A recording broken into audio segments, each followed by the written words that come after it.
박보미 TV. 박보미 TV. 안녕하세요, 박보미입니다.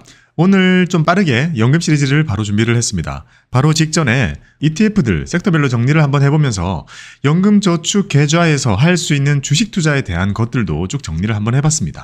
어떤 것들을 할 수 있는지 한번 살펴봤던 거죠. 그리고 그 전 시간에 TDF든지 뭐 자산 배분이라든지 현금성 자산 이런 것들에 대해서도 쭉 준비를 했죠. 이제는 연금저축에서 우리가 고민할 수 있는 운용에 대한 것들도 쭉 공부가 되었습니다. 그래서 여기서 한 발 더 나아가서 이제 실질적으로 깨님께서 계좌를 개설하고 이제 담는 것들을 좀 할 생각인데요. 그래서 좀 더 실질적인 업무적인 내용들을 준비를 해봤습니다. 업무적인 내용이 뭐예요? 업무라는 게 우리가 연금저축 개설할 때요. 얼마 넣을 수 있어요? 얼마 출금할 수 있어요? 대출 어떻게 실행하면 돼요? 세액공제 받는 거 따로 신청해야 돼요? 이런 질문들 많이 주시잖아요. 그런 게 전부 다 업무적인 질문들이라고 보시면 됩니다. 그래서 요것과 대비되는 개념이요. 바로 이제 운용으로 볼 수 있어요. 우리가 연금저축을 굴리는 데 있어서 이 두 가지를 이해하는 게 제일 중요하고 전부 다인 거예요. 그래서 실제로도요. 증권사 내부에서도 이 업무를 담당하는 파트와 운용을 담당하는 파트가 명확히 나눠져 있고 질의응답도 따로 받습니다. 업무도 너무 복잡하기 때문에 이것도 우리가 익혀야 돼요. 저처럼 자산관리사 출신이신 분들은 다른 분들의 질문에 답을 해야 되기 때문에 이걸 익혀야 되거든요. 근데 본인이 직접 하시는 분들 같은 경우에는 운용에 대한 고민을 많이 하고 업무는 거의 그냥 잘 모르시는 경우가 많습니다. 근데 질문은 업무에서 참 많이 들어오죠. 그럼 우리 운용은 다 배운 거예요? 다 배운 건 아니고요. 보기를 배운 거죠. 이제 메뉴판을 이제 본 거예요. 그 다음 뭐 해야 돼요? 선택하는 건 그 다음 단계잖아요. 선택을 할 때는 지금 우리가 배웠던 것들 가지고 이제 실제로 어떤 운용을 할지 포트폴리오를 짜야 되는데 그거는 이제 깨님의 경험과 관심과 그런 것들에 맞춰서 짜야 되겠죠. 그래서 일단은 지난번에 ETF 5개 고르기 과제 내드렸잖아요. 하고 있죠? 이제 할 거예요. 이제 할 거라고 했습니다. 그렇죠. 얼마의 기한을 주던 간에 마지막에 하니까. 기한 안에 하면 되는 거잖아요. 그렇죠. 그래서 자, 오늘은요. 업무적인 내용들을 조금 더 살펴볼까 합니다. 자, 연금저축과 IRP 중에 선택하기입니다. 이 주제를 가지고 온 이유가요. 지금 열 몇 편째 계속되고 있는 깻님의 상태. IRP에 150만 원? 150. 자, 이거 현금화는 되어 있는 거잖아요. 그리고 요거를 이제 해지하고 연금으로 옮겨오기, 연금으로 바꾸기 여기까지는 우리가 이제 의견 합치가 됐어요. 근데 문제는 IRP를 해지를 하려면 이 150만 원이 세액공제 다 받은 거잖아요. 안 받았죠. 왜 안 받았지? 세액공제를 안 받았으니까 안 받았다는 걸 증빙을 해야 되는 근데 왜 안 받았죠? 그러니까 150만 원 넣은 시점이 언제죠? 2023년부터 넣었다 치면은 그때 거를 안 받았어요, 세액공제를. 그때 못 받았잖아요, 연말정산 때. 맞다. 구독자분들은 영상을 보셔서 알 수도 있는데 저는 깜빡하고 있었네요. 자, 이게 어떻게 된 거냐면요. 150만 원을 냈어요. 그리고 2023년도 9월 달에 저희 회사에 들어왔기 때문에 남은 3달 동안 월급을 받았고 이제 원천 징수가 되었죠. 그래서 저는 이 150만 원도 세공제 될 거라 생각했는데 해가 바뀌고 연말정산의 결과로서 원천징수 영수증을 받아봤더니 이제 이미 결정세액이 0원이어가지고 요거는 세공제를 안 받았습니다. 자, 그러면 세공 안 받았어요. 세공 안 받았으면 우리가 요거를 해지를 하면 뱉어낼 것도 없기는 하죠. 수익에 대해서 세금을 내잖아요. 네. 수익은 어차피 크지가 않을 테니까. 근데 여기서 세액공제 안 받았다는 이 내용이 언제 나오냐면 2024년 7월 이후에 나옵니다. 그러니까 이제 갓 나온 거죠. 이제 해지할 수 있게 된 겁니다. 그래서 요거를 해지를 할 거예요. 해지하고 나서 이제 연저를 틀 거란 말이죠. 근데 아까 이렇게 말씀해 주시는 거예요. IRP 해지하고 연금 하기로 했죠. 네. 근데 왜 하는지 모르겠어요. 그래서 우리가 이전에는요, 영상 이거 보시라고 과거에 정리를 잘 해놓은 영상이 있거든요. 그래서 그거 보시라고 했지만 어쨌든 깻님께서는 그것조차도 안 보셨기 때문에 구두로 어느 정도 설명을 드리면서 다시 한 번 더 우리 구독자분들이 나는 연금을 태워야 될 사람인가, IRP를 태워야 될 사람인가, 그거에 대한 고민을 한 번 더 하실 수 있게 해드릴 거고요. 오늘 영상에 최종적으로는 깻님의 입장에 가장 적합한 계좌 세팅을 그냥 해드릴 거예요. 오. 한도까지. 근데 저 그건 아는데 주입식 교육에 의해서 연저는 사회초년생이 하면 좋고. 그러니까 결과만 외웠군요. 근데 잘하고 있습니다. 결과만 외우면 돼요, 보통. 근데 오늘은 과정을 공부하자. 그렇게 틀 건데 궁극적으로는요. 깻님이 IRP를 트게 돼요. 반드시 트게 돼요. 그래요? 근데 왜 연저를 하라 그랬더라? 그러니까 이제 제가 확실하게 IRP를 해야겠다, 연저를 해야겠다라는 게 서겠죠? 그래요. 그 내용을 이길 수 있도록 하나씩 다시 한번 비교를 한번 해봅시다. 자, 더 큰 세계관을 가지고 왔습니다. 우리 연금저축 배울 거잖아요. 연금저축, 연금이라고 붙어 있는 거. 자, 연금 영어로 뭐죠? 펜션. 펜션. 펜션이 또 뭐 있죠? 펜션. 펜션. 너무 잘 알고 있네. 자, 2층짜리 펜션. 뭔가 이렇게 적으면 놀러 가는 펜션 같고 이렇게 적으면 받는 연금 같죠. 이 같은 말이에요. 이렇게 따박따박 나오는 이 펜션이 있기 때문에 계속 놀고 먹을 수 있는 사람들이 있고 그 사람들이 노는 곳이 펜션이라고 우리가 부르는 겁니다. 그러니 우리는 펜션에는 뭘로 가야 되냐면 펜션으로 결제를 해야 되는 거예요. 펜션을 받아서 펜션을 결제하도록 우리는 요걸 잘 준비하는 게 중요합니다. 근데 이 연금이라고 붙어 있는 글자의 상품들이 시중에 아주 많아요. 그거를 오늘 정말 크게 두 가지로 나눠서 보여드리겠습니다. 자, 봐봐요. 근데 알고 있나요? 보험 아니에요? 맞아요. 맞는데 하나씩 뜯어보자고요. 세제 적격 연금. 무슨 말 같아요? 세제를 받기에 적격한 연금. 묘하게 맞는 것 같은데 너무 읽은 것 같은데. 그러면 자, 세제 비적격은 뭐죠? 세제를 받기에 적격 사유에 충족하지 못한 연금. 그 말이죠. 근데 이제 그게 어떤 걸 의미하는지가 중요한데 여기서 말하는 세제 혜택을 받을 수 있는 적격 연금이라는 것은 세액 공제를 의미해요. 그러니까 세액 공제를 받을 수 있는 연금을 이거를 부르는 거고 비적격이란 말은 세액 공제를 안 받는 거잖아요. 그러면 이상하잖아요. 얘는 뭘 받고 얘는 안 받는 거면 얘는 무조건 안 좋은 걸로 보일 수 있죠. 이름이 뭔가 비적격. 이렇게 불러요? 네. 왜? 비적격 연금이라고 불러요. 이거는 순수하게 세금적인 측면에서 보는 거예요. 근데 세액 공제를 받기 때문에 적격으로 부르는데 세제 비적격은 대신 뭘 받냐면 비과세를 받습니다. 근데 비과세도 세제 혜택 아니에요? 그렇긴 하죠. 근데 여기서의 적격은 공제 여부로만 이름을 붙인 거예요. 그러니까 참 이게 보험사에서는 비적격이라는 말을 거의 안 쓰겠죠. 실무적으로는 많이 써도 보험사에서는 뭐라고 부르겠어요? 비과세 연금 이렇게 부르는 겁니다. 이렇게 구분이 되고 그 다음에 얘는 세공제 받잖아요. 13.2 또는 16.5%를 연말정산의 과정에서 돌려받는 세액공제를 받습니다. 자, 얘는 비과세를 받잖아요. 10년 이상 부으면 돼요. 10년 이상 부으면 거기서 수익 난 거를 비과세 해줘 버립니다. 그러면 매번 세액공제를 받는 게 좋은지 매번 요만큼 계속 깎아주는 거잖아요.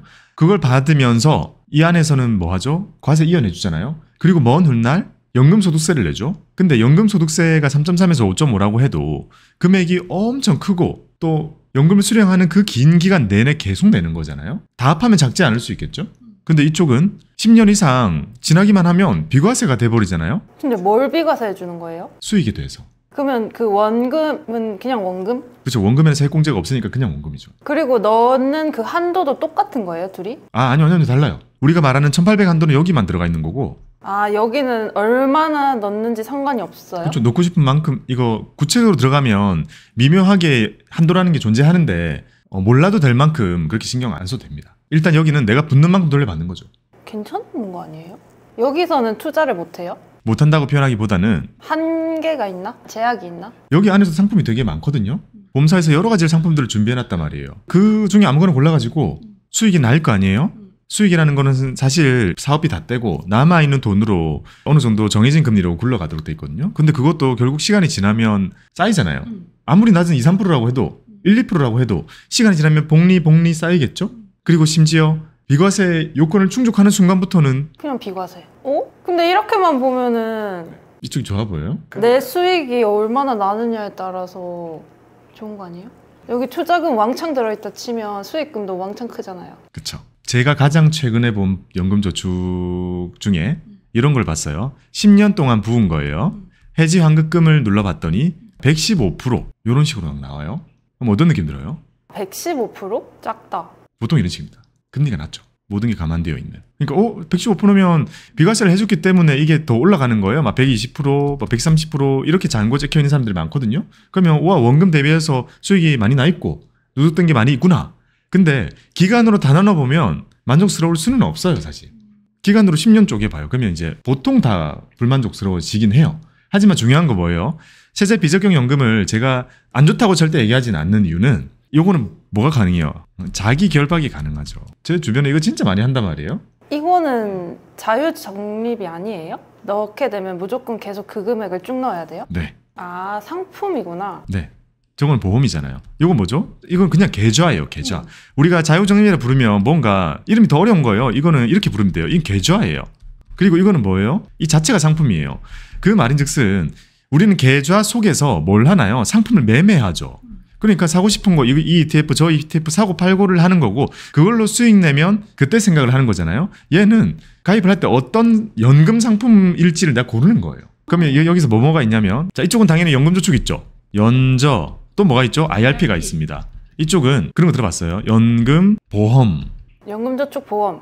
아니, 연금저축보험은 여기예요. 아, 그래요?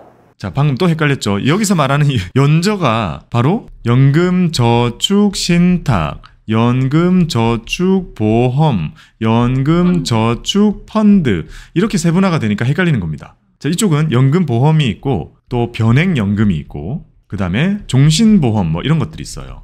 자, 이 중에서는 변액연금 쪽만 내가 투자에 어느 정도 관여를 해서 막 고를 수 있어요. 뭐 선진국 투자, 뭐 이머징 투자, 채권 투자 이런 거 고를 수 있고 나머지는 공시이율대로 굴러가요. 최저 보증이율 뭐 이런 식으로 금리가 정해져 있어요. 보험사에 계속 정해줘요. 적금이네요, 그냥. 그런 개념이죠. 그 사람들이 이걸 어떤 목적으로 해요? 자기 결박이 용도로 활용하는 거예요. 나는 지금 회사를 다니고 있고 매달 어느 정도 저축을 하겠다고 빼놔요, 자산을. 그리고 적금도 해요. 목돈 있으면 예금도 하죠. 그 다음에 매월 모아갈 수단으로 이걸 선택합니다. 왜냐, 막 10년짜리 이런 거잖아요. 10년 동안 이걸 선택해가지고 부어요. 근데 보험을 선택하는 이유는 잘 생각해보면 붓다가 사고 나면 저걸로도 보상 나오는 항목이 있어요. 보험이니까. 하지만 그거를 받는 사람은 거의 없겠죠? 그거는 보험의 성격이니까 놔두고 만약에 그런 일이 생기면 받는 거고 그건 제껴두고 뭐 2% 이렇게 정해져 있으면 계속 돈을 넣어요. 매달 돈을 넣어요. 왜냐면 한 2달 넣으면 저거 바로 실효돼요. 큰일 난다는 말이에요. 놀랍죠? 2달만 안 넣어도 그러니까 계속 열심히 넣어요. 무슨 일이 생기도 넣는단 말이에요. 저렇게 넣었더니 어느새 10년이 됐어. 그러면 어떤 일이 생기죠? 갑자기 비과세가 되면서 수익률이 올라가요. 그 올라간 수익률이 저 정도인데 저게 만족한다가 중요한 게 아니라 상당한 목돈이 만들어진다니까요. 상당한 목돈 그리고 거기에 비과세까지 약간 더해지고 그 목돈을 저 즈음에 찾을 수 있게 되거든요. 그러면 막 보험이니까 저거를 계속 더 불려 가서 나중에 연금으로 탈 수도 있어요. 근데 그런 사람들보다는 이제 그 시점에 한 번에 깨서 목돈을 찾는 것도 다 돼요. 수익률 빼고는 다 만족할걸요? 그러니까 좀 편해 보이긴 하네요. 네, 맞아요. 다 거의 다 확정되어 있잖아요. 최저 보증 이율이라는 개념이 있는데 세상이 아무리 바뀌어도 아무리 저금리로 가도 이 보험은 1% 이런 식으로 돼 있거든요. 이 밑으로는 안 내려갑니다라고 약속이 다 돼 있어요. 그럼 보면 우리 기준에서 보면 뭐야 1%? 야, 1%가 약속이니 뭐 이렇게 얘기할 수 있지만 사람들은 손실은 일단 안 나고 만기까지 다 부는 전제하에 손실은 안 나고 1%도 최소한 보장이 된다 그러면 10년 넘으면 10%잖아요. 그런 생각을 하는 거예요. 모으는 것에 의미를 가지는 거고 이 사람들의 심리는 절대 투자하지 않겠다는 거예요. 그럼 비중도 여기가 많아요? 압도적으로 많죠. 아, 진짜? 비교도 안 되죠, 이렇게. 여기는 200조 넘게 들어있어요. 여기는? 여기는 다 합해서 150조 정도. 근데 압도적이지 않은 것처럼 보이잖아요? 왠지 알아요? 근데 어차피 여기도 예금 아니에요? 예적금? 예적금은 안 되고 여기도 연금저축보험에 한 130조 들어있어요.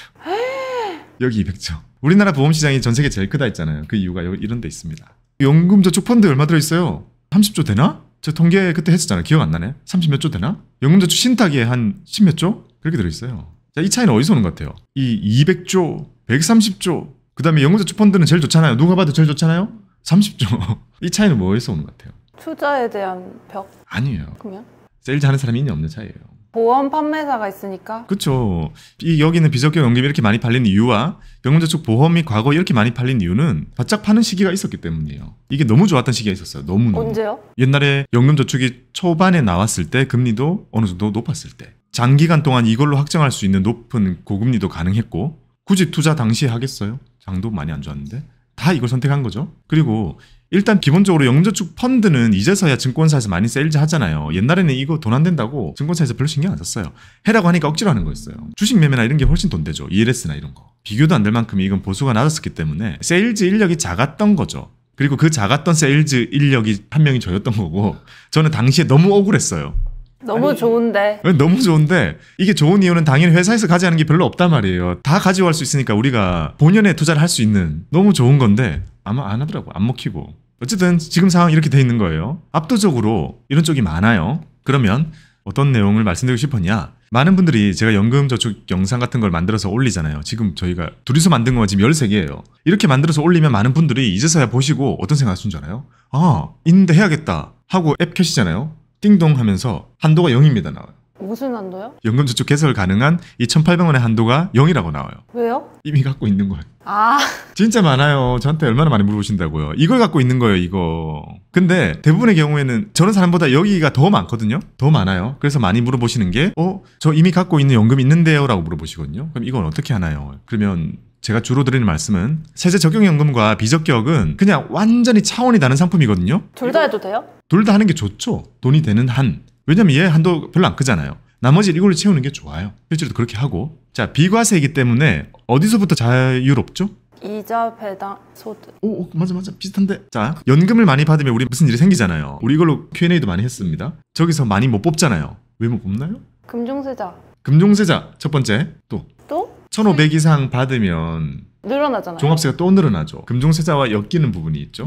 자, 이런 내용들 있잖아요. 이거로부터 자유로워요. 오른쪽에 있는 건. 저거를 수익으로 안 쳐주는 거예요. 네, 그게 비과세라는 의미입니다. 그러니 왼쪽 게 다 찬 사람들은 당연히 오른쪽 거를 같이 하는 게 좋아요. 그러네. 근데 이거는 일단 금리를 좀 받아들여야 돼요. 못 받을 수도 있어요.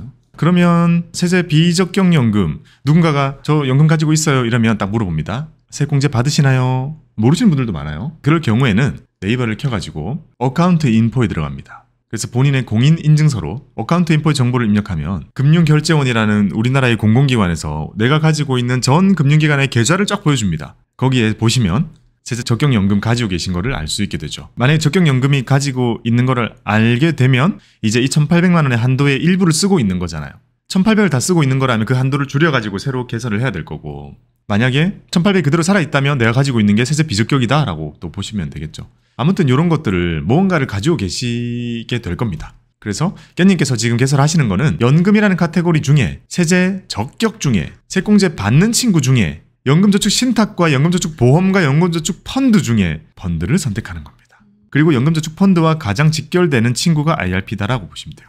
자, 그리고 IRP와 연금저축을 합해가지고 연금저축 계좌라고도 부릅니다. 그렇게 많이 쓰는 용어는 아닌데 어렵죠. 그래서 자, 연금 밑에 세제 적격연금 밑에 연금저축 계좌가 있는 거고, 그 연금저축 계좌는 연금저축과 IRP로 나뉘는데 연금저축은 다시 세 개로 나뉘고 연금저축 신탁, 보험, 펀드 중에 요거를 깻님께서 하시게 되는 겁니다. 그래서 제가 나중에 정해드릴 거라 했잖아요. 1순위는 당연히 연금저축 계좌인 연금저축과 IRP를 합해가지고 900을 먼저 채우는 게 1순위예요. 무조건. 세액공제만큼 확실하게 돌려받는 게 없잖아요. 그리고 과세 이연만큼 장기적으로 매력적인 건 지금 존재하지 않아요. 자, 오른쪽에 있는 세제 비적격은 이 왼쪽에 있는 우리 연금저축을 많이 다루시는 분들에게는 이쪽이 약간 부당해 보일 수 있어요. 왜요? 사업비를 내거든요. 뭔 사업비? 사업비가 여기는 없잖아요. 여기는 보수를 내잖아요. 봐봐요. 연금저축에 계좌에 수수료가 있어요? 없죠. 매매한 것에 대한 수수료만. 그렇죠. 그거 다 모르잖아요, 요새. 그러니까 연금저축을 하면서 우리가 내는 비용이 뭐 있어요? 보수. 펀드 보수밖에 없잖아요. 안에서 담는 거에 펀드 보수 내는 거밖에 없죠. 그러니까 연금저축이기 때문에 더 내는 건 없단 말이에요. 근데 보험상품명 같은 경우에는 보험마다 사업비가 있거든요. 근데 그 사업비가 한 15%, 20%씩 막 한 게 많아요. 사업비가 15%대가요? 너무 많이 떼가는 거 아니에요? 그러니까 못 받을 것 같았어. 아니 잠깐만. 그러면은 사업비 떼간 10년 수익률이 120 이 정도인 거예요? 네. 사업비를 뗐기 때문에, 그러니까 사업비를 뗐다는 말은 예를 들어서 연금저축에 내가 10만 원 넣으면 10만 원 들어가죠. 잔고에. 연금보험 쪽은 내가 10만 원 넣으면 8만 원 들어가요. 들어간 돈부터가 달라요. 그 돈이 모이고 모여, 예를 들면 공시이율 2.5 이런 거 있잖아요. 3% 공시이율.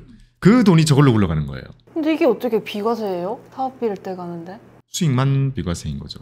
원금의 10%, 15%가 사업비라고요? 네. 봐봐요. 10만 넣었어요. 8만 원 들어가죠. 다음 달 또 10만 넣었어요. 8만 원 들어가죠. 그 돈들이 쌓여서 3%로 불어나요. 해마다 그 친구들이 계속 불어날 거 아니에요. 이거 불어나는 게 한 10년 정도 되면 본전이 돼요. 내 투자 원금이 그때 거의 맞아져요. 그러면 10년쯤에 만난단 말이에요. 내가 그동안 넣은 돈이, 내가 넣은 돈과 들어있는 돈이 만나는 게 한 10년째가 돼요. 그전에는 사실 깨면 무조건 내가 넣은 것보다 손해가 나오는 거죠. 보험의 구조상. 10년이 되면 이제 만났잖아요.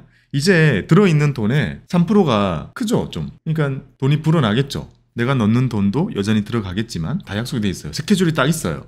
그리고 10년이 되고 나면 비과세가 되죠. 그때 본전이 되는 이유는 그때부터 내가 실제로 얻을 수 있는 수익률이 좀 확 올라가죠. 중간에 깨면 못 받으니까. 근데 만기가 되면 비과세가 되니까 이게 확 올라가잖아요. 그래서 이때부터는 두면 수익률이 이제 누적되는 게 좀 올라가요. 눈에 보여요. 10%, 12%, 15% 이런 게 차근차근 보인단 말이에요. 아니 근데 이거 약간 속임수 아니에요 근데? 아니 그렇다기보다 고비용 상품인 거예요. 잘 생각해봐요. 저거 진짜 계약도 와서 다 받아주죠.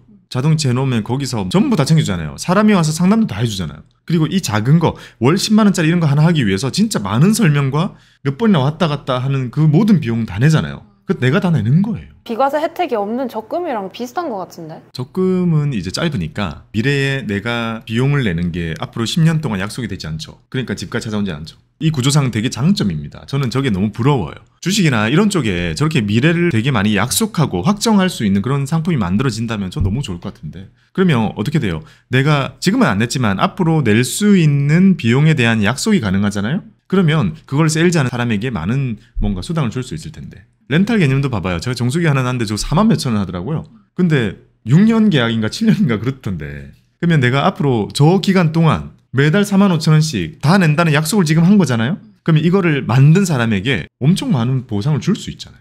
근데 이제 펀드 같은 경우는 봐봐요. 일단 사업비도 없어. 그리고 저기다가 돈 넣는 사람들이 자기 굴리려고 돈 차곡차곡 모으잖아요. 그럼 모인 펀드 보수의 4대 보수 중에 판매 보수의 일부를 직원이 받거든요. 그러면 돈이 이미 쌓이지 않았는데 받는 게 미미하지. 3원, 5원, 많이 쌓여봤자 10원, 100원 이렇게 쌓여가거든요. 그러니까 이 사람이 실제로 더 진짜 늙고 안에 몇 억이 되기 전까지 체감이 힘들어요. 그러니까 유의책이 없어요, 거의. 이거는 되게 이제 깊은 업계의 이야기인 거고, 이게 구조입니다. 사업비를 내는 대신 안에서 내가 내는 돈의 약속대로 불어나는 그 수익금이 어느 순간 비과세가 되기 때문에 이쪽이 길게 하기에 메리트가 생기는 겁니다. 연금으로 가능한 거죠. 그래서 이제 이쪽에 투자 베이스, 증권 베이스를 가지고 있던 사람들에게는 이제 이런 게 받아들이기 힘들 수 있는데, 말씀드린 것처럼요, 얘가 가지고 있는 장점도 상당해요. 예를 들어 15년 가지고 있으면 150%의 환급률. 원금 대비 환급률이니까 저게 15년 기준으로 저만큼을 확정받을 수 있다라고 하게 되면 누구한테는 괜찮죠. 근데 저렇게 50%의 수익을 보장해주는 상품이 있기는 해요? 10년 내에? 아니, 저게 이제 지금 보장해 준다는 게 아니라 그때그때 따라 공시는 달라지잖아요. 그러니까 달라지는데 최저는 약속해 주는 게 있죠. 최저를 보통 1%나 1.5%를 약속해 줘요. 그러면 10년이면 1.5면 얼마죠? 15. 15년이면 한 20, 30%는 확정이 될 수는 있겠죠. 근데 조금 더 과거에 있었던 금리 좋을 때 나왔던 연금 같은 경우에는 최저 보증이율이 막 3짜리 이런 것도 있어요. 무조건 확정이 되는 게 막 3, 4 이런 게 가끔 있단 말이에요. 그런 거 같은 경우에는 저기에 보장이 되는 게 엄청 높겠죠. 하지만 지금은 일단 없어요. 지금 가입할 수 있는 거는 그 정도는 없어요. 그건 옛날 얘기인 거고, 그거는 이제 사실 우리가 할 수 없는 거니까 이제 빼놓고 얘기한다면, 지금 가입하시려고 하시는 분들은 딱 결정해야 되는 거예요. 세제 적격으로 가지고 연금 저축 펀드 열어가지고 내 돈 온전히 넣어서 걔를 안전하게 굴리더라도 CD금리 ETF만 사도 저 정도 이상 나올 수 있겠죠. 그게 나한테 더 맞으면 이걸 하면 돼요. 나는 그것도 싫다. 나는 정말 아무것도 열어보고 싶지 않아. 나는 진짜 오로지 처음 계약할 때 자동이체 걸어놓고 10년 동안 안 쳐다보고 싶어. 그럼 10년 뒤에 120% 확정된다면, 약속해 준다면 나는 이제 그거 받을 생각하고 나는 내 삶에 온전히 열중하겠어 라고 한다면 오른쪽이 맞습니다. 그런 케이스가 수요가 하나 있는 거고요. 또 하나는 이미 세제 적격이 다 찬 거예요. 이거 1800 다 차면 뭐 할 게 없잖아요. 그럴 때 이제 오른쪽 요거를 더 더하게 되죠. 그리고 이거의 또 장점 중에 하나는 얘는 종신형 수령이 가능해요. 예를 들어 수령할 때 내가 70세에 연금으로 수령을 해요. 그러면 70세에 지금 수령 신청하시는 분들은 대략 90세까지 산다라는 경험 생명표 같은 게 통계가 있단 말이에요. 90세까지 산다 가정하고 대략 뭐 한 달에 20만 원입니다 라고 금액을 약속해줘요. 그 죽을 때까지 받아요. 진짜? 그러니까 평균적으로 사는 사람보다 오래 살면 더 많이 받아요. 진짜 보험이네요. 근데 일찍 가면 대신 돌려받고 이런 건 없어요. 상속되고 이런 건 없어요. 진짜 보험다운 거죠, 그게. 그런 여기서 또 장점 중에 하나는 어쨌든 금액이 작다고 하더라도 종신 수령이 가능하다는 거. 그리고 내가 만약 생각보다 다른 사람들보다 오래 산다면 아주 많이 수령할 수 있다는 장점도 있는 거죠. 근데 왼쪽에는 세제 적격은 어때요? 딱 내가 넣어놓은 돈 딱 그려지죠. 한정되죠. 깨님의 부모님도 아마 둘 중에 하나는 가지고 계실 겁니다. 보험이겠죠? 그러니까 둘 다 보험입니다. 아니 연금 저축 보험이겠죠. 은행에서 만든 거. 저축보험. 응, 은행에서 만든 거. 아, 세공제 받는 거를 가지고 계실. 아닌가? 비과세일려나? 비과세일 가능성이 일단 높죠. 왜냐면 잔고 봐봐요. 잔고를 보면 확률상 세제 비적격일 확률이 훨씬 높고, 또 연세에 계신 분들이 이쪽이 훨씬 많아요. 근데 이제 세제 적격연금이 확 팔렸던 시기가 있단 말이에요. 그 시기에 활동을 하셨던 분들은 둘 다 한 거 아닐까요? 그럴 수도 있어요. 왜냐면 세액공제를 받긴 하거든요. 조금. 그래요? 근데 비과세도 받아요. 제가 알기로는. 그래서 꾸준히 넣는 금액이 있는 걸로 알고 있어요. 맞아요. 그 이제 사실 옛날 사람들의 재테크가 그랬기 때문에 한번 확인해봐요. 어카운트 인포 들어가가지고 어머니 이름에 공인인증서를 주거래 은행에서 하나 받아가지고 거기에 등록을 시킨 다음에 실행을 한번 시켜봐요. 그래서 어떤 연금이 나오는지 보고 다음에 저한테 알려주세요. 둘 다 있을 것 같아. 둘 다 있을 때 우리가 선택해야 될 것은 오른쪽 거는 이미 아마 그 연세 고려하면 넣어놓았던 시기가 훨씬 길기 때문에 해지 환급률이 높을 거예요. 그리고 최저 보증률도 높을 거고 그리고 이미 10년이 지나서 이제 비과세 요건도 다 충족이 됐기 때문에 가지고 가서 나중에 연금 수령하시거나 하는 게 좋을 겁니다. 그래서 오른쪽은 건드릴 게 별로 없을 거고 이제 왼쪽 거를 보면 만약에 연금저축 보험을 가지고 계시다면 제가 알려줄게요.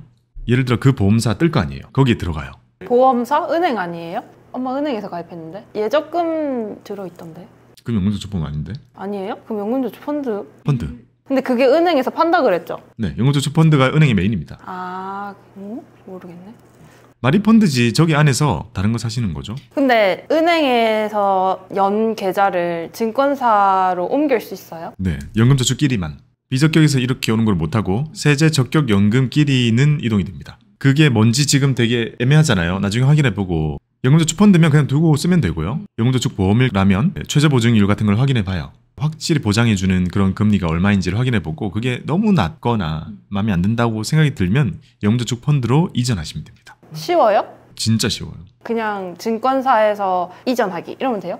네, 증권사 앱에 들어가지고 그러니까 땡겨 올 증권사 앱 들어가지고 연금 가져오기 메뉴가 있어요. 또는 연금 가져오기, 연금 이전하기 이런 메뉴가 딱 있거든요. 연금 메뉴 들어가면 거기 눌러서 어디 있는 거 가지고 올 건가요? 이러면 어디 은행 계좌번호 넣으면 서로 연락해서 알아서 다 해줍니다.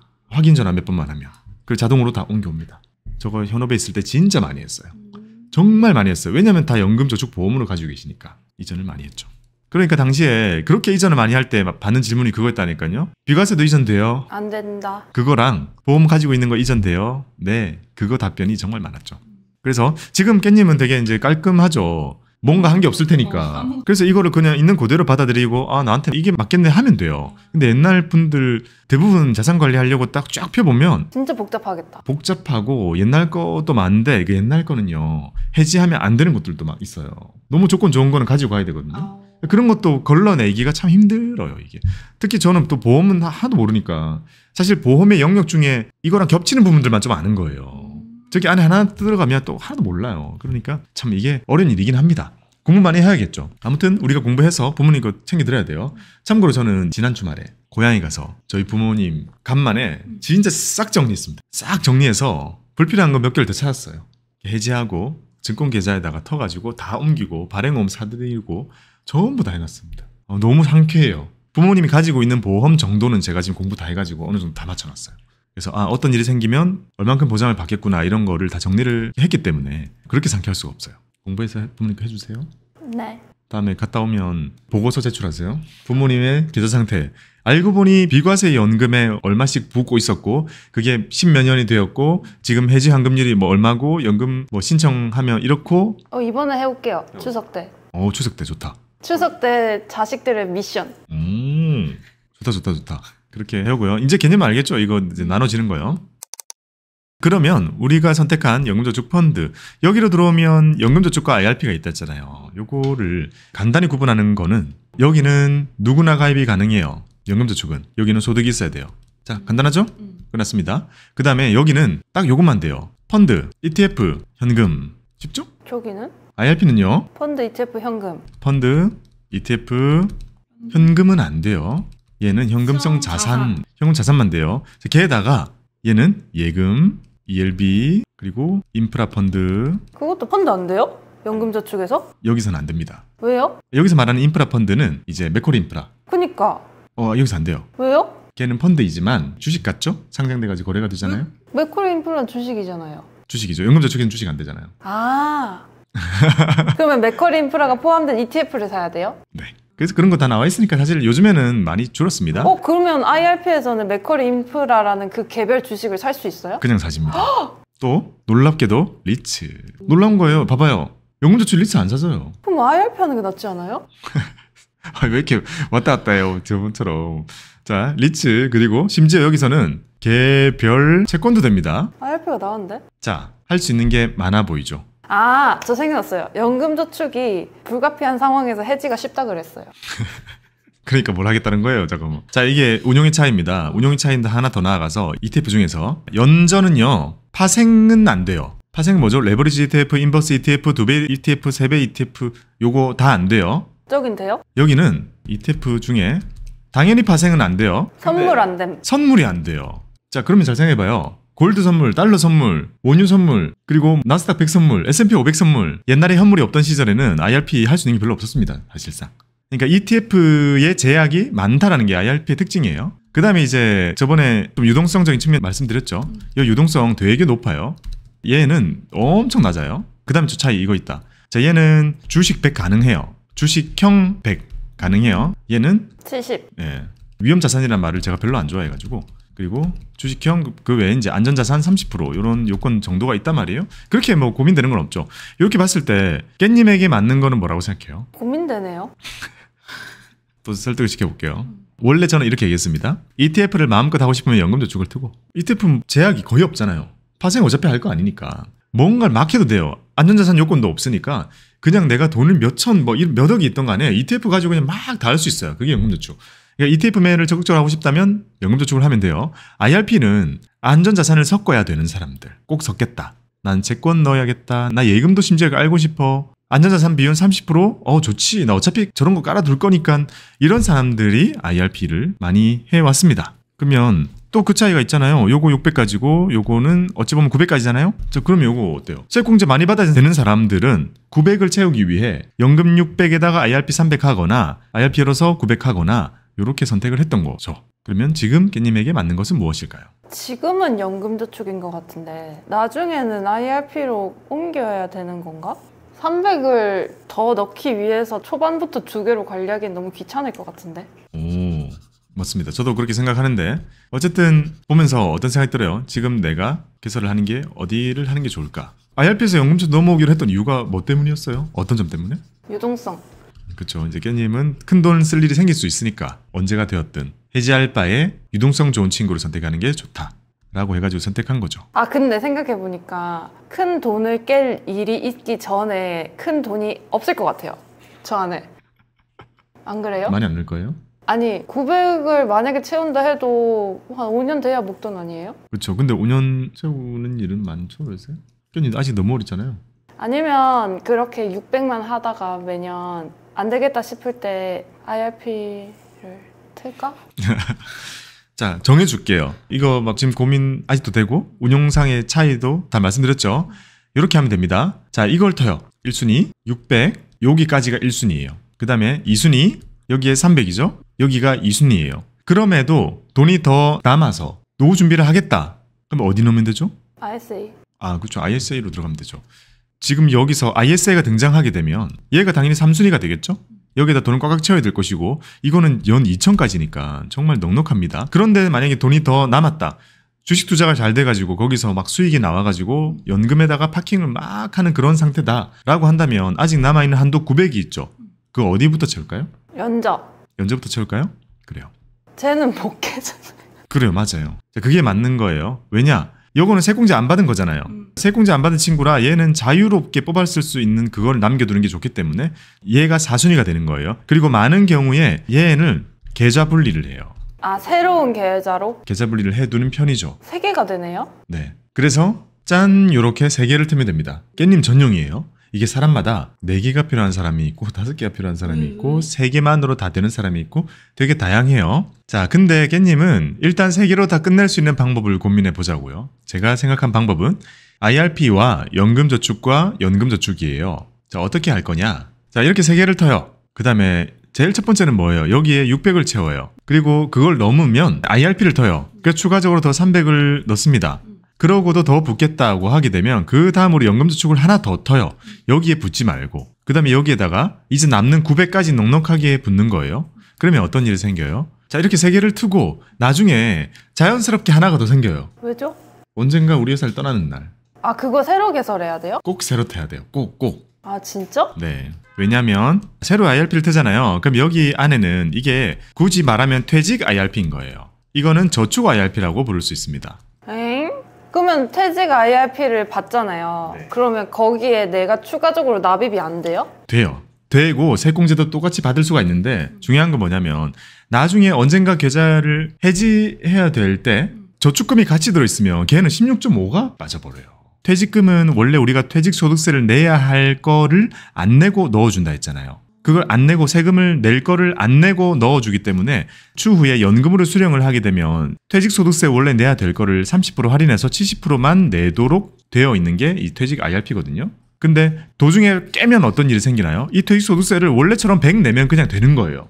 원래 내야 될 세금 깎아주는 게 아니라 내던 대로 내면 되는 건데 이거 봤는데 내가 넣은 저축금이 있다면 얘는 기타 소득세 16.5를 페널티성으로 물어야 되잖아요. 그러면 퇴직 IRP를 갖게 될 경우에는 거기에는 추가 적립을 하는 게 좀 별로겠네요? 반드시 연금 수령할 게 아니라면. 반드시 연금 수령하면 어떤 일이 생겨요? 나중에 여기 안에는 퇴직금도 들어있고 저축금도 들어있고 수익금도 들어있죠? 거기다가 세액공제 안 받은 원금까지 들어가게 되죠? 그러면 진짜 우리가 말하는 4가지의 재원이 다 들어있는 계좌가 생기게 되는 거예요. 저거 이제 수령하게 되면 세액공제 안 받은 친구 먼저 나오고 그 다음으로 퇴직금이 나와요. 그 다음에 이제 세액공제 받은 원금과 수익금이 나오거든요. 그러면 이거 받을 때 맨 뒤에 있는 친구만 1,500에 해당이 되는 거고 나머지는 그거랑은 자유롭거든요. 그런 거 계산해줘야 되는 약간 피곤함이 생길 수 있는 거죠. 그러면 회사 여러 군데 퇴직하면은 IRP도 여러 개가 돼요? 그렇게 되는데 엎을 수 있어요? 퇴직금끼리? 네. 퇴직금끼리는 그냥 제가 생각할 때는 합치는 게 낫다고 생각이 됩니다. 금액이 막 큰 게 아닐 경우 많니? 요렇게 퇴사할 때마다 그 회사의 DB나 그 회사 다닐 때의 DC나 그 회사의 퇴직금 제도든지 상관없이 받는 거는 무조건 IRP로 받게 돼 있어요. 퇴직금을 IRP로 받게 법으로 바뀐 이유는 퇴직소득세를 떼지 않은 채로 넣어주기 위해서인 거예요. 그리고 퇴직소득세를 내가 이제 떼면서 출금할지 연금으로 받아서 이걸 할인할지는 계좌주가 선택할 수 있도록 되어 있는 것이 퇴직연금이에요. 퇴직 IRP도 55세부터 개시 가능해요? 네. 유지는요? 5년? 이런 거 없어요? 퇴직 IRP 같은 경우에는 퇴직금을 받았잖아요. 그리고 내가 퇴사됐다는 게 충족이 되어 있고 퇴직금이 들어오고 나서 5년을 채우지 않아도 또 신청이 가능한 그런 것도 있어요. 그러면은 만약에 55세에 퇴직을 해서 IRP 받으면은 바로 70% 할인 받아서 받을 수 있는 거예요? 네. 에? 진짜? 네. 연금으로 수령을 하도록 하기 위한 계좌니까. 그러면 여기서 그런 생각을 해봅시다. 어쨌든 연금저축은 무조건 5년 채워야 되는 게 있거든요. 근데 퇴직의 IRP는 이게 퇴직금이잖아요. 그러니까 당장 내가 퇴직했다는 게 중요하기 때문에 그럴 경우에는 저게 바로 이렇게 지급이 되는 요건들이 있어요. 그렇게 힘들지 않을 거예요. 그러면 잘 생각해봐요. 한번 그런 시뮬레이션 돌려보자고요. 걔님 몇 살에 은퇴할 거예요? 은퇴? 자, 지금 29. 언제 은퇴하고 싶어요? 돈 많이 벌. 대충 정해놔요. 대충 대략. 돈을 많이 못 벌면 은퇴를 못 하죠. 그러면 남들처럼 60세 은퇴로 생각해 봅시다. 여기서 퇴직. 제가 표현을 바꿔 써버렸네. 퇴직입니다. 퇴직하고 나서 국민연금 65세 나오겠죠? 늘어나지 않을까요? 그럴 수 있죠. 자, 국민연금 수령이 저때 될 거고 그 다음에 진짜 은퇴 언제 할 거예요? 은퇴. 은퇴는 뭐예요? 일을 아예 안 하는 거? 그렇죠. 일을 안 하는 거죠. 이걸 결정해야 돼요? 이게 참 결정한다는 게 웃긴데 저는 어쨌든 나중에 더 사람들이 일을 많이 하면서 살 것 같다 생각하거든요. 그러다 보니 국민연금을 받는 65세보다 더 뒤가 은퇴가 아닐까라고 일단 생각을 해요. 국민연금을 받으면서 일을 하고 있을 것 같다고요? 네, 당연히. 그럼 그렇다 치고 그러면 자, 깻님한테 제가 지금 연절을 열라고 했잖아요. 근데 열어서 자, 연절을 붓습니다. 언제까지 붓나요? 대략 퇴직 때까지 붓겠죠. 아니죠. 아니죠. 개시할 때까지. 한 번 더 계속 일을 할 거니까 이때까지 계속 붓는다는 겁니다. 금액이 얼마가 됐던 간에. 그 다음에 이제 IRP 같은 경우에는 지금은 안 붙는단 말이에요. 근데 몇 년이 더 지나서 지금보다 소득이 좀 더 오르게 되면 이제 세액공제 빵빵하게 받아야 되거든요. 그때 IRP를 추가로 터서 300 더 붙겠죠. 그럼 붙기 시작할 거고 그 IRP도 계속 부어도 퇴직 이후에는 급여가 줄지 않을까요? 저걸 다 부을 만큼 넉넉하게 받으려나? 어쨌든 퇴직하고 나서 그 다음에 구하는 세컨 잡은 지금 현업 때보다는 작아질 거 아니에요. 그러니까 그거는 그때 끊기지 않을까 상상을 좀 해봤어요. 붙는 거 일단 끊긴다고 해볼게요. 그 다음에 남는 돈으로 부은 연금저축 이거는 언제 넣겠어요? 한 요렇게 되겠죠. 연금저축을 또 하나 새로 오픈해가지고 나머지 꽉꽉 채운 겁니다. 이때까지 넣을 거고 그 다음에 하나 더 만들어 보자면 퇴직 IRP? 네. 퇴직하면 퇴직금 받을 거 아니에요. 노란색은 입사와 동시에 생기는 거잖아요. 안 보일 뿐 계속 지금 우리 푸른 씨앗 돼 있으니까 푸른 씨앗이 운용을 해줄 거예요. 자, 이렇게 퇴직금을 계속 모으고 있다가 이때 딱 끊기면서 그걸 IRP로 받게 됩니다. 자, 이렇게 4가지의 계좌가 있게 돼요. 그러면 언제 수령할 거예요? 수령 신청. 자, 먼저 퇴직을 했습니다. 퇴직을 하다 보니까 이 돈이 딱 나왔는데 문제는 이 목돈이잖아요. 이때 돈이 없으면 이거 깨야 된단 말이에요. 대부분 이거 깨죠. 근데 제가 이거 깨지 않도록 우리는 준비 잘 해야 된다. 뭔가 깨긴 해야 된다면 초록색. 네, 국민연금 나올 때까지 약간 공백이 좀 필요하죠. 이게 소득 크레바스라고 불리는 이 소득이 없는 공백. 우리가 방심하고 있다가 엄청 힘들 수 있는 시기란 말이에요. 자, 이때 이걸 쓰면 좋겠죠. 자, 이걸 써가지고 이때를 어느 정도 메꿉니다. 그리고 금액을 얼만큼 뽑으면 돼요? 금액? 내 한도. 아니에요. 아, 자유롭게. 그렇죠.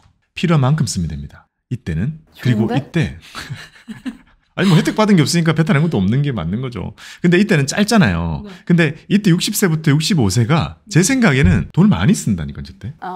저 때는 많이 써요. 저 때 이제 막 세계 일주 가고 친구들이랑 맛집 투어하고 중간중간에 동남아 짧게 자주 가고 이때 돈이 많이 든단 말이에요. 근데 이때 돈이 없으면 매우 힘들 수 있는데 이 계좌에서 자유롭게 뽑았으면서 이걸 커버를 해요. 그런 다음에 65세가 되면 이제 국민연금이 나옵니다. 그러면 얘는 이제 예전보다 적게 받아도 돼요. 이제 수령을 적게 해도 되겠죠. 왜냐면 연금이 나오니까 국민연금이 이제 쭉 나와주고 그러면 어쨌든 요거 좀 뽑아 쓰고 있다가 70세 돼서 진짜 은퇴를 합니다. 한 70세까지는 뭘 쓰는 거예요? 국민연금이랑 저 초록색 연금도. 그렇죠. 이거 2개 정도를 씁니다. 그러다가 은퇴를 했습니다. 그러면 이제 직업이 없어지는 거죠. 그럼 이거 붙는 것도 이제 끊기죠. 붙는 것도 끊기니까 이때까지 모은 금융자산 다 써야 되는데 첫 번째는 이 연금저축은 진짜 쉴 틈 없이 평생을 모아온 30살부터 70이니까 40년짜리 계좌예요. 이게 제일 메인이에요. 이게 엄청 클 거고 40년 붙는 계좌가 어디 있어요? 이게 한 개인이. 40년 쓰는 거 없잖아요. 근데 저 파란색도 저 때까지 계속 붙는 개념 아니에요? 불 수 있으면이라고 했는데 금액이 줄어드니까. 그렇죠. 못 불 가능성도 어느 정도 생각해둬야 될 거고 와, 이렇게 보니까 노후가 탄탄해 보인다. 금액은 사람마다 다를 겁니다. 이 붙는 기간이니까 다. 아니, 저 꽉 채운다는 가정이잖아요. 어느 시점에 꽉 채워질지는 모르겠지만. 그리고 지금 운용 수익은 이제 가정 안 하고 있잖아요. 운용 수익은 40년 이 정도 되면 심지어 세금 안 내고 굴린다 했잖아요. 정말 커요. 터무니없이 크다니까요. 그래서 넣으면 계산 진짜 어려워져요. 80세부터 수령했을 때 3.3이에요? 네. 그때 수령하면 더 좋겠죠? 자, 그러면 자 파란색도 이때까지 쌓여있는 돈들이 있을 텐데 먼저 적립은 여기까지 했지만 여기까지 운용을 하죠. 그러니까 충분히 그것도 키워져 있을 거고 그 다음에는 세액공제를 안 받은 친구 얘는 내가 많이 뽑았었습니다. 그죠? 이 기간이라는 기간이 대략 5년 동안 좀 많이 뽑았을 거고 그 다음에 이제 나머지 기간 동안도 조금씩 필요한 만큼 뽑아 쓰다 보니까 얘는 많이 안 남을 수 있어요. 뭐 사람마다 차이가 있겠지만 그 다음에 퇴직금 얘는 목돈이잖아요. 목돈인데 운용을 했어. 운용을 했어요. 그럼 얘는 퇴직하고 나서 지금 10년 동안 불렸죠. 얘는 진짜 크거든요. 그리고 또 팁을 하나 알려줄게요. 퇴직하고 나서 나이 55세 이미 넘었잖아요. 퇴직도 했잖아요. 이거를 10,000원 수령으로 세팅해요. 왜요? 연금 개시를 하면 이 IRP는 자기의 시계가 돌아가요. 우리 연금 수령 한도 기억나죠? 한도 공식. 그 한도 공식이 연금 저축 같은 경우에는 55세만 지나면 그냥 지가 시간이 돌아간다 했잖아요.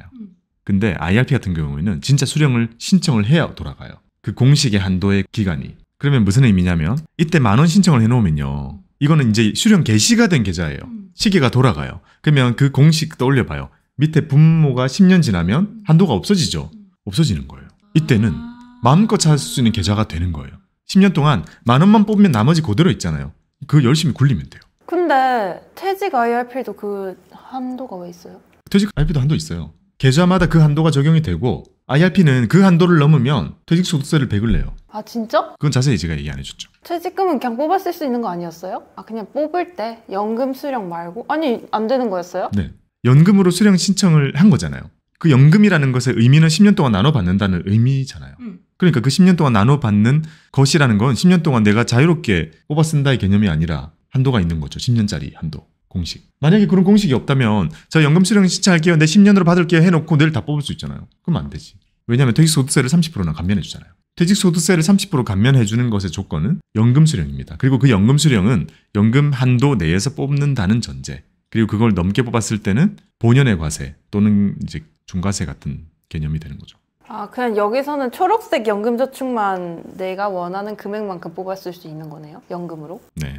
혜택 받은 거는 다 제약이 있구나. 그렇죠. 근데 이제 이렇게 구성을 하면 얼추 다 보이죠. 이제 그 소득 크레바스도 채울 수 있고, 그 다음에 내가 새로운 직업을 갖는다면 세액공제도 계속 받아야 되잖아요. 그래서 제일 첫 번째로 있는 이 연금저축은 계속 붙고 있는 거예요. 그리고 참고로 연금 수령 신청을 하고 나면 이 녹색 계좌에는 더 붙지 못해요. 연금 수령을 하는 계좌에는 돈을 부을 수가 없단 말이에요. 근데 여기 또 일을 하고 있잖아요. 일을 하고 있는 동안에는 세액공제 받아야 되잖아요. 그러니까 1번 계좌 얘는 계속 살려놓고 계속 붙는 거죠. 밑에 거는 이제 이때부터 쓰고 이런 식으로요. 대략적인 스케줄 이렇게 잡았습니다.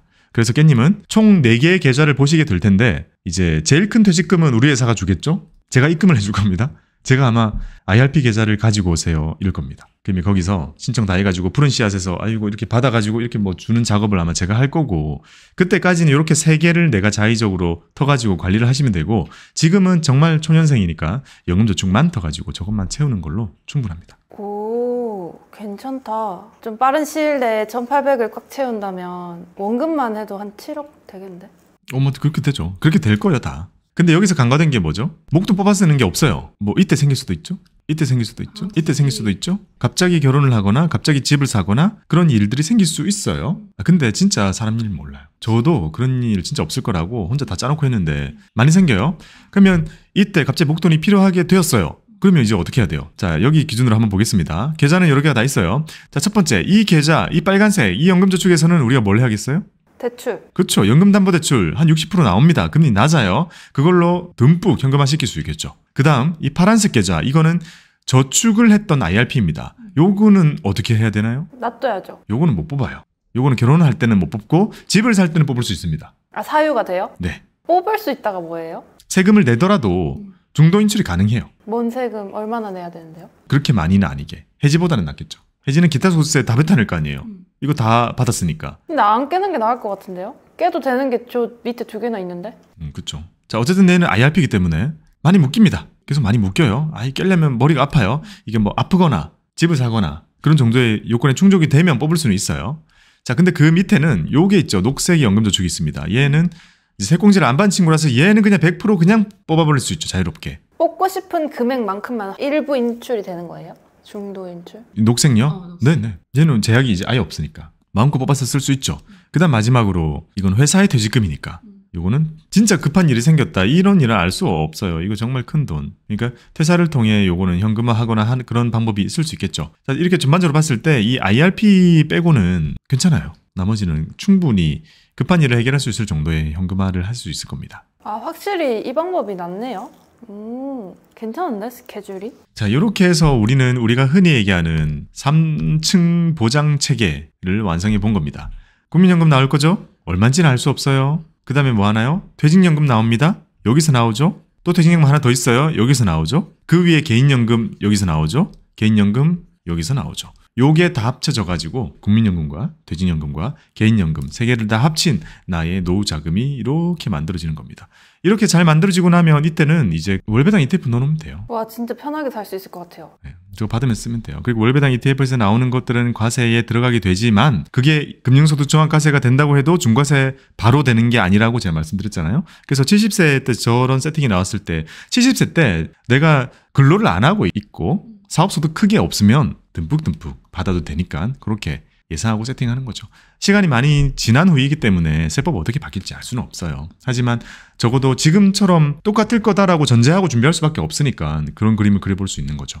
우리는 이렇게 다양한 연금들을 준비를 해서 저렇게 은퇴자금을 준비를 해야 됩니다. 그래서 오늘 결론은 그거였어요. 깻님이랑 얘기하면서 알려주고 싶었던 거는 연금저축을 1순위로 하는 이유, 그리고 그 다음에 IRP를 하게 되고 그 다음에 필요하면 연금저축을 열게 되고 퇴사할 때 IRP가 또 생기게 된다. 요 정도입니다. 그러니까 과제 또 나갑니다. 뭐요? 연금 타야죠 이제. 아, 그건 쉽지. 이제 IRP 해지. 요거 세액공제 확인서 가지고 내 방? 아, 근데 지금 대충 찾은 것 같아요. 그 폰으로 하는 법. 절대 가지 않겠다는 의지. 잘했습니다. 요거는 이제 IRP 해지 1번으로 해야 되고 이 얘기 여러 번 적었던 것 같은데. 맞아요. 근데 이게 7월 이내로 못한다는 거를 알고 이제 하는 거죠.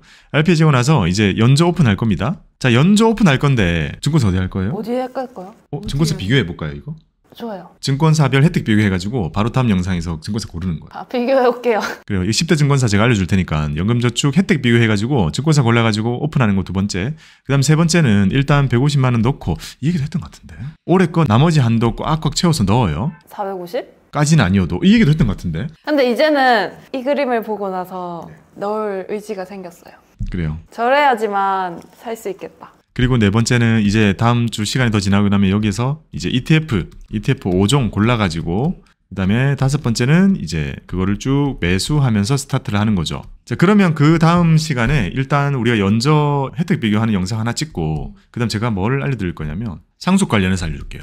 알고는 있어야죠. 어떤 일이 생기는지. 이제 진짜 텄으니까. 근데 상속할 사람이 누구까지예요? 상속해줄 수 있는 대상이 누구까지예요? 상속자는 가족이죠. 배우자가 1순위고 그 다음은 자녀, 그 다음은 부모님. 배우자, 자녀, 부모님이 없으면요? 그럼 이제 친척들 찾아가지고 되고 다 아무도 없으면 국가에 기속되고 이렇게 되죠. 그리고 세액공제 2월 제도 알려줄게요. 대략 뭐냐면 내가 일부러 많이 넣은 적도 있을 거고 내가 받을 수 있을 거라 생각해서 넣었는데 결정세액이 적어가지고 내가 세액공제를 못 받는 경우도 생길 수 있잖아요. 그런 세액공제 못 받는 거를 2월 시켜가지고 그 다음 해에 세액공제 받는 돈으로 미룰 수가 있습니다. 요 제도를 이제 그 다음 시간에 또 추가적으로 설명을 드릴게요. 연금에 대한 모든 거를 알려드려야 되기 때문에 지금 당장 궁금하지 않더라도 이런 것도 포함을 시키는 게 좋을 것 같습니다. 자, 계속되고 있는 우리 연금 시리즈 도움이 되셨나요?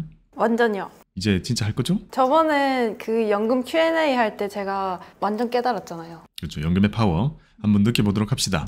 자, 이렇게 연금 시리즈 관심 가져주셔서 감사드리고요. 여러분들의 연금 관리 하시는데 도움이 되었으면 좋겠습니다. 여러분들의 성토를 기원합니다. 감사합니다. 박보미 TV 박보미 TV